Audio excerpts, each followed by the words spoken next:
yeroo garee imo irratti qaraatan yookiin immoo garee zoomii irratti quraana qaraatan akka namni bilbilee isin hin jeeqne yeroo isin qaraatanitti akkaataa aappii barbaadan irraa intarneetii cufuu dandeessan isin barsiisa fakkeenyaaf kanneen akka meseenjera irraa kanneen akka telegiraamaa kanneen akka waatsaap irraa akka namni isinitti bilbilee isin hin jeeqne kophatti shabakaa yookiin immoo daataa yookiin waayifaayi irraa cuftanii marii keessan yookiin immoo quraana keessan qara'uu dandeessan isin barsiisa. Egaa daawwatan kiyya waan kana akka namni baay'een argee itti fayyadamu viidiyoo kan laayik sheer gochuun afaar turaan hordofa. Kana gochuuf aappii tokko buufachuun isin barbaachisa. Aappii kana gabbuufachuudhaaf as gootuun keessan galtanii achi booda bakka sarchii kanarratti tokko kiliikii gootu achi booda bakka sarchii kanarratti gola Oromiyaatti ni barreessitanii gola Oromiyaa.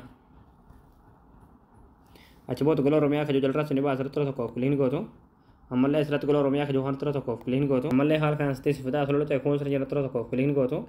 Bakka sarchii kanarratti qubee na ta gaa barreessanii achi booda sarchii fuuldura sanatti kilikii gootu sarchii goositu.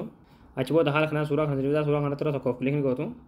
Achi booda aappicha gabbuufachuudhaaf sirra loltaa gadiyeemtu olutaatu gadiyeemtu malumaati. Achi booda dhumarratti kan nama deemaan kan barraa aappii astu qabuufadhaa akka jiru jalatti daawuluur keeturtii daawuluur tuttaniiti aappii kana bilbila keessatti gabbuufatanii. Hayya daawwatan kiyya aappii gabbuufatanii yeroo galtan aappiin kana haala kanaan isin banama. Fakkeenyaaf garee immoo irratti yeroo qaraatan akka namni meseenjeraan bilbilee isin hin jeeqne warri waayifaayi fayyadamtan fakkii waayifaayi kanatti kilikii gootanii warri immoo daataa fayyadamtan shabakaa kanatti kilikii gootanii haala kanaan diimaa agarsiisa jechuudha. Amma namni meseenjeraan isinitti bilbiluu danda'u aappii isa birarratti immoo intarneetiin dalaga jechuudha. Wanni kun immoo oonii gochuun dagatinadha.